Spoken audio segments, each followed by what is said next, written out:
Така, да видим новия инвертор. Сега тук от тавана пробих една дупка и надолу в таблото има една дефектна токова и един авер. Така. Това се затваря.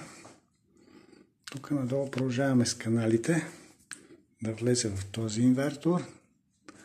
Отгоре продължаваме тук с един тънък каналче да влезе в този. Два захранващи кабела трябва да пусна.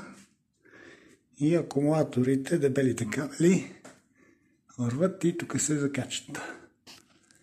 И това е система 7,5 кВт.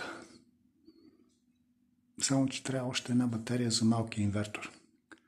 24 волта. И така. Този инвертор е доста добър. Киловат.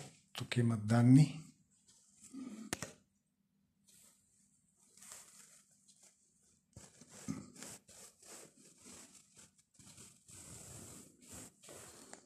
Така.